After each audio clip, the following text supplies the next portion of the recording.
चलिए आज एक ऐसी दुनिया में चलते हैं जहां सारी लॉजिक उल्टी है और कॉमन सेंस एक तरह का जुर्म है। ये कहानी है मूर्खों के राज्य की और साथ ही हम उस जबरदस्त दिमाग से भी मिलेंगे जिसने ये कहानी हम सब तक पहुंचाई।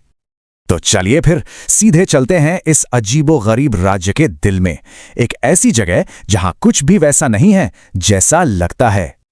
जरा सोच कर देखिए, एक ऐसी जगह है जहां हमारी सारी की सारी समझदारी, हमारी सारी लॉजिक हमें ही मूर्ख साबित कर दे। जी हां, यही है वो मूर्खों का राज्य। तो यहां के नियम कैसे थे? भाई सबसे पहली बात तो ये कि यहां दिन रात था और रात दिन, मतलब लोग दिन में खर्राटे मारते थे और रात होते ही अपने अपने काम पर निकल जाते थे। और सबसे अजीब बात जानते हैं क्या थी? यहां हर चीज, लिटरली हर चीज की कीमत एक ही थी, बस एक डुड्डू। चाहे आप केले का पूरा गुच्छा खरीद लो या चावल की एक बोरी। और हां, अगर किसी ने इन नियमों को तोड़ने की हिम्मत की तो सजा थी सिर्फ एक, मौत। अब इसी अजीब से राज्य में एंट्री होती है एक बुद्धिमान गुरु और उनके एक शिष्य की। गुरु तो भाई गुरु थे, उन्होंने फौरन भांप लिया कि अरे ये जगह तो बड़ी खतरनाक है। लेकिन उनका शिष्य, उसे तो बस खाने की पड़ी थी। जैसे ही उसने देखा कि यहां सब कुछ कितना सस्ता है, उसके मुंह में पानी आ गया और उसने वहीं रुकने का मन बना लिया। और बस यहीं से कहानी में मोड़ आता है। ज्ञान और लालच की एक जबरदस्त टक्कर शुरू होती है। और ठीक इसी मोड़ पर गुरु ने अपने शिष्य को चेताया था। उन्होंने जो कहा वो इस पूरी कहानी का सार है एक तरह से। उन्होंने कहा, ये मूर्खों का शहर है, तुम नहीं जानते कि ये लोग अगले ही पल क्या कर बैठेंगे। सोचिए कितनी बड़ी चेतावनी थी, पर शिष्य ने इसे अनसुना कर दिया और यही उसकी सबसे बड़ी, शायद जानलेवा भूल साबित होने वाली थी। तो ये कहानी हमें मूर्खता के खतरों के बारे में तो बहुत कुछ बताती है ना? पर एक सवाल मन में आता है कि आखिर ये कहानी हम तक पहुंची कैसे? तो चलिए अब पर्दा उठाते हैं उस शख्सियत से जिसने इस कहानी को हमेशा के लिए अमर कर दिया। और ये सवाल ना वाकई में बहुत दिलचस्प है। क्यों? क्योंकि ये कहानी किसी एक लेखक की लिखी हुई नहीं है। नहीं, ये तो सदियों पुरानी एक लोक कथा है जो शायद वक्त के साथ खो जाती अगर एक महान विद्वान ने इसे ढूंढकर सहेजा न होता। तो मिलिए अत्तेपट्टे कृष्णास्वामी रामानुजन से, यानी A.K. रामानुजन। देखिए, इन्हें सिर्फ एक लेखक कहना बिल्कुल सही नहीं होगा। वो तो भारत की मौखिक परंपराओं के, हमारी दादी नानी की कहानियों के एक तरह से संरक्षक थे।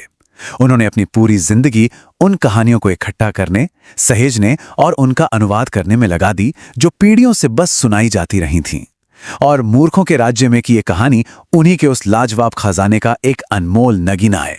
रामानुजन की जिंदगी ना अपने आप में एक पुल की तरह थी।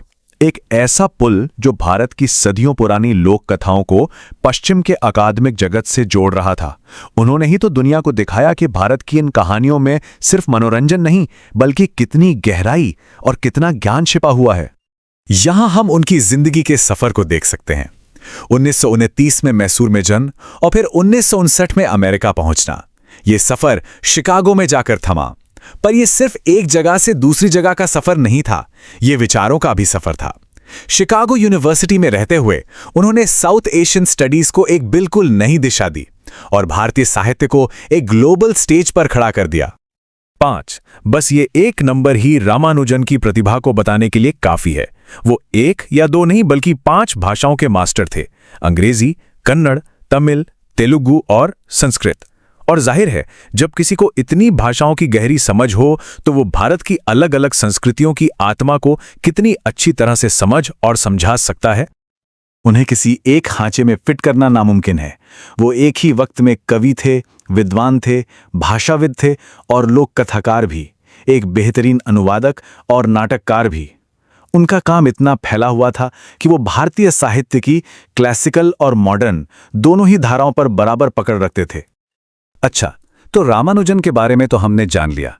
चलिए अब वापस चलते हैं उस मूर्खों के राज्य में और देखते हैं कि वहां इंसाफ का पहिया घूमता कैसे है, या कहना चाहिए कि कैसे बुरी तरह लड़खड़ाता है।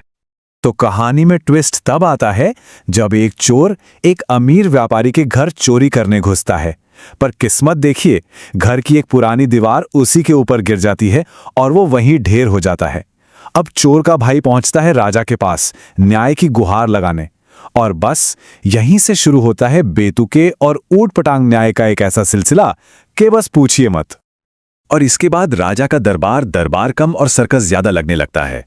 इल्जाम एक से दूसरे पर ऐसे फेंका जा रहा था जैसे कोई खेल चल रहा हो। व्यापारी ने कहा, गलती मेरी नहीं, राजमिस्त्री की है, उसने दीवार कमजोर बनाई। राजमिस्त्री बोला, मैं क्या करता, एक नाचने वाली लड़की की पायल की आवाज ने मेरा ध्यान भटका दिया। वो लड़की बोली, मेरी क्या गलती, सुनार ने मेरे गहने टाइम पर नहीं दिए तो मुझे बार बार चक्कर काटना पड़ा। और यह सिलसिला चलते चलते पहुंचता है व्यापारी के मरे हुए पिता तक। मतलब लॉजिक का एक ऐसा गोल गोल चक्कर जिसका न कोई सिर था न कोई पैर। आखिरकार राजा अपना अनोखा फैसला सुनाता है। कहता है कि सजा तो व्यापारी को ही मिलेगी। क्यों? क्योंकि उसे अपने पिता से सिर्फ दौलत ही नहीं, उनके पाप भी विरासत में मिले हैं। वाह! पर कहानी में एक और मजेदार मोड़ आता है। जब सजा देने की बारी आती है तो पता चलता है कि व्यापारी तो इतना दुबला पतला है कि फांसी के लिए जो फंदा बनाया गया है उसमें वो फिट ही नहीं हो रहा।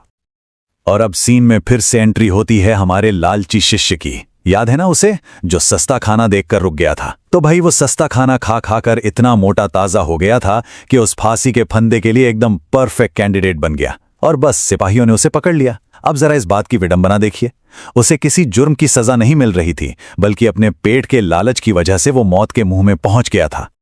अब जब जान पर बनाई तो शिष्य को अपने गुरु की याद आई।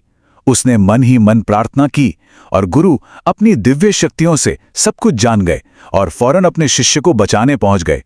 और उन्होंने राजा की मूर्खता का फायदा उठाने के लिए एक कमाल का जाल बुना। उन्होंने राजा और मंत्री के कान में फुसफुसाया कि ये कोई मामूली फांसी का फंदा नहीं है, ये तो न्याय के देवता का फंदा है। और भविष्यवाणी ये है कि जो भी इस पर पहले चढ़ेगा वो अगले जन्म में इसी राज्य का राजा बनेगा। गुरु की इस चाल ने न सिर्फ शिष्य की जान बचाई, बल्कि मूर्ख राजा और मंत्री खुद ही फंदे पर झूल गए। पर यह कहानी यहां खत्म नहीं होती।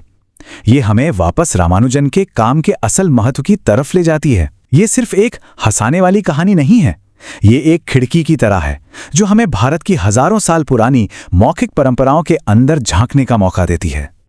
जैसा मैंने पहले कहा, यह कहानी तो रामानुजन के काम के विशाल सागर में सिर्फ एक बूंद जैसी है। उनकी जो किताब है फोक टेल्स फ्रॉम इंडिया या भारत की लोक कथाएं, वो ऐसी ही न जाने कितनी ही कहानियों का एक अनमोल खजाना है। हर कहानी भारत की सांस्कृतिक विविधता और ज्ञान का एक नया पहलू हमारे सामने रखती है। तो रामानुजन का मकसद सिर्फ कहानियां जमा करना नहीं था, नहीं, उनका मिशन बहुत बड़ा था। वो भारत की इन मौखिक परंपराओं को, इन किस्से कहानियों को गुमनामी के अंधेरे में खो जाने से बचा रहे थे। वो हमारी स्थानीय बोलियों को वो इज्जत और वो जगह दिला रहे थे जिसकी वो हमेशा से हकदार थीं। वो पूरी दुनिया को ये बता रहे थे कि भारतीय सोच कितनी विविध, कितनी गहरी और कितनी समृद्ध है। हाँ, उनका ये सफर हमेशा आसान नहीं रहा। कभी कभी उनका काम विवादास्पद भी हो जाता था, जैसे उनका निबंध 300 रामायणें। इसमें उन्होंने महाकाव्य रामायण के कई अलग अलग रूपों की पड़ताल की थी। इस पर काफी विवाद हुआ, खासकर जब इसे दिल्ली विश्वविद्यालय के पाठ्यक्रम में शामिल किया गया। कुछ समूहों के विरोध के बाद इसे हटाना पड़ा। हालांकि कई शिक्षाविदों ने इस फैसले की आलोचना की। ये घटना उनके काम की गहराई और अकादमिक साहस को भी दिखाती है। तो रामानुजन की विरासत हमें एक बहुत ही जरूरी सवाल के साथ छोड़ जाती है। जरा सोचिए, हमारे अपने आसपास, हमारे समुदायों में, हमारे परिवारों में ऐसी कितनी ही कहानियां होंगी जो बस सुने जाने का इंतजार कर रही हैं। न जाने कितनी ऐसी लोक कथाएं हैं जो हमें हंसा सकती हैं, हमें बहुत कुछ सिखा सकती हैं और शायद दुनिया को देखने का हमारा नजरिया ही हमेशा हमेशा के लिए बदल सकती हैं।